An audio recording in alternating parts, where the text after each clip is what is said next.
دوستو بالآخر سلطنت عثمانیہ کی عظیم داستان کی شروعات دوبارہ سے ہو چکی ہے۔ ترکی کی جانب سے بنائے جانے والے یہ ڈرامے محض صرف ڈرامے ہی نہیں بلکہ ان کے پیچھے چھپا وہ پیغام ہے جو کہ اب دنیا کو دینے کا وقت آ گیا ہے۔ دوستو اگر سلطنت عثمانیہ کی شروعات کی بات کی جائے تو اس عظیم سلطنت کے پیچھے چھپا ایک عظیم خواب ہے۔ جی ہاں دوستو، خواب ہوتے ہی دیکھنے کے لیے، یہ جملہ آپ نے اکثر سنا ہوگا، لیکن کیا کبھی آپ نے ایسے لوگوں کے بارے میں سنا جو خواب دیکھ کر کسی جگہ پر حکومت کرنے کی ٹھان لیں؟ چلے آپ کو بتاتے ہیں کہ ایسے سلطان کے بارے میں جس کے خواب نے اس کی تقدیر بدل کر رکھ دی۔ دوستو سن 1254 میں پیدا ہونے والے عثمان غازی ارطغرل غازی کے بیٹے اور نہایت بہادر انسان تھے۔ یہ 13ویں صدی کی بات ہے کہ جب رومن امپائر یعنی بازنطینی سلطنت آخری سانسیں لے رہی تھی۔ اسی سلطنت کی ایک چھوٹی سی ریاست سوغوت کے ترک سردار عثمان غازی بھی تھے جنہوں نے سلطنت عثمانیہ کی بنیاد ڈالی۔ دوستو تاریخی کتب میں لکھا ہے کہ ایک روز عثمان غازی نے خواب دیکھا کہ ان کے سینے سے ایک درخت اگ کر ساری دنیا پر سایہ ڈال رہا ہے۔ انہیں تعبیر بتائی گئی کہ جلد ہی خدا کی جانب سے انہیں اور ان کی اولاد کو تخت شاہی بھی عطا کیا جائے گا، اور پھر ایسا ہی ہوا۔ دوستو عثمان غازی نے قدرت کا اشارہ پاتے ہی آس پاس کی سلجوق اور ترکمان ریاستوں کو فتح کیا، بازنطینیوں کو پے در پے شکستیں دے کر اناطولیہ کے بڑے حصے پر اپنا جھنڈا گاڑا، جس کے بعد طاقتور سمجھی جانے والی یہ سلطنت 600 سال تک قائم رہی اور دنیا کے 3 براعظموں تک پھیل گئی۔ دوستو عثمان کے جانشینوں کی نظریں یورپ پر تھیں۔ انہوں نے یونان کا دوسرا بڑا شہر اوسربیا پر جھنڈا لہرا دیا، لیکن استنبول کی فتح عثمانیوں کی تاریخ کا سنہرا باب بن گئی۔ موجودہ استنبول، جس سے قسطنطنیہ اور بازنطینیوں کا دارالخلافہ بھی کہا جاتا تھا، مسلمان پچھلے 700 سال سے اس شہر کو فتح کرنے کا خواب دیکھتے آ رہے تھے، لیکن دوستو ہر کوشش ہی بیکار ثابت ہوتی تھی، اور اس کی بڑی وجہ تھی اس شہر کا جغرافیائی ڈھانچہ۔ البتہ جو 700 سال میں نہ ہو سکا وہ سن 1453 میں ہوا، اور اپنی حاضر دماغی سے کام لے کر سلطنت عثمانیہ کے 7ویں سلطان محمد فاتح نے استنبول پر فتح کا پرچم لہرا دیا۔ استنبول کی فتح کے وقت سلطان فاتح محمد کی عمر محض 21 سال تھی۔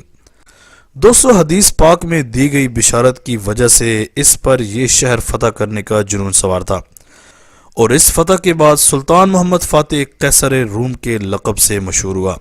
ناظرین اکرام، استنبول کی فتح سلطنت عثمانیہ کا سنہرے مستقبل کا دروازہ بن گئی۔ اس کے بعد دیگر سلاطین نے سلطنت کی سرحدیں پھیلانے میں اہم کردار ادا کیا۔ استنبول پر عثمانیوں کے قبضے نے یورپین کو شدید صدمے سے دوچار کیا۔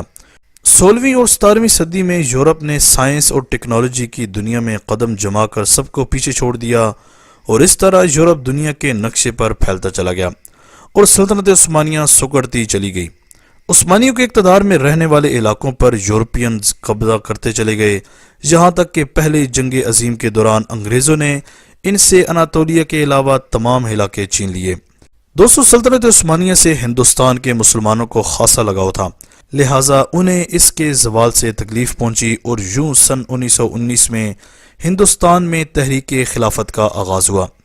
اس سے پہلے کہ یہ تحریک مزید زور پکڑتی، 1922 میں کمال اتاترک کی قیادت میں قوم پرست طاقتوں نے ملک کا اقتدار سنبھال کر خلیفہ عبدالحمید کو معزول اور خلافت کے منصب کو ختم کر دیا، اور یوں 623 برس تک شان و شوکت سے راج کرنے والی اس عظیم سلطنت کا سورج ہمیشہ کے لیے غروب ہو گیا۔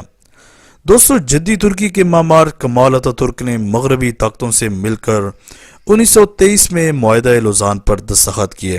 اس معاہدے کے تحت خلافت عثمانیہ ختم کر دی گئی، اور تینوں براعظموں میں موجود اس خلافت کے اثاثوں اور املاک سے بھی دستبرداری اختیار کر لی گئی۔ سال 2023 میں یہ معاہدہ اپنی مدت پوری ہونے پر ختم ہو رہا ہے۔ اس کے بارے میں بردگان نے کہا ہے کہ ملک کو اگلی صدی کے لیے ایک نئے آئین کی ضرورت ہے، اور یہ صدی 2023 میں شروع ہوگی، جب ترکی 100 سال بعد لوزان کے معاہدے کی پابندیوں سے آزاد ہو جائے گا۔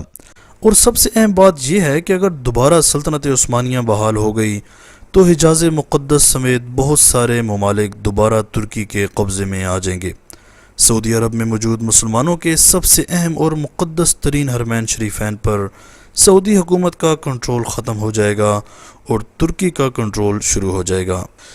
البتہ عثمانیوں کی بادشاہت کے حوالے سے ترکی کی تاریخ دنیا بھر میں کافی مقبول رہی ہے۔ اس حوالے سے کئی ٹرکش ڈرامے دنیا بھر میں مختلف زبانوں میں ڈب کر کے بھی دکھائے جا رہے ہیں۔ حال ہی میں ارطغرل غازی، کلد عثمان اور سلطان عبدالحمید پاکستان میں دکھائے جا رہے ہیں، جنہیں نہ صرف بے حد پسند کیا گیا بلکہ اس ڈرامے سے جڑے کرداروں کو بھی بے حد پذیرائی ملی، جبکہ پاکستانیوں نے ٹرکش اداکاروں کی آمد کے موقع پر ان کا پرجوش استقبال بھی کیا۔ لیکن کیا یہ ٹرکش ڈرامے محض انٹرٹینمنٹ کے لیے دکھائے جا رہے ہیں، یا پھر اس کے پیچھے ترکی دنیا کو یہ باور کرانا چاہتا ہے کہ وہ آج بھی مجموعی طور پر مسلمانوں کو لیڈ کرنے کا اہل ہے، یا پھر اس کے پیچھے ترکی کا مقصد خلافت عثمانیہ کو دوبارہ بحال کرنا ہے؟ ان سب سوالوں کا جواب تلاش کرنا فی الحال مشکل تو ہے، لیکن دوستو یہ بات حقیقت ہے کہ سلطنت عثمانیہ کا دور مسلمانوں کی تاریخ کا سنہرا ترین دور رہا ہے، اور اس میں کوئی حرج بھی نہیں کہ اگر اس دور کو یاد کر کے ایک بار پھر مسلمانوں کو متحد کیا جا سکے۔ آج تک کے لیے اتنا ہی دوستو۔ کیا آپ بھی چاہتے ہیں کہ سلطنت عثمانیہ دوبارہ سے بحال ہو؟ تو کمنٹ سیکشن میں اپنی قیمتی رائے کا اظہار ضرور کیجیے گا۔ اسی طرح کے امیزنگ ویڈیوز کے لیے ماجد ٹی وی کو سبسکرائب کر کے بیل آئیکن پریس کر دیں تاکہ ماجد ٹی وی کے آنے والی ہر ویڈیو کی نوٹیفیکیشن آپ کو آسانی سے ملتی رہے۔ اگلی ویڈیو تک کے لیے اجازت دیجیے۔ اللہ حافظ۔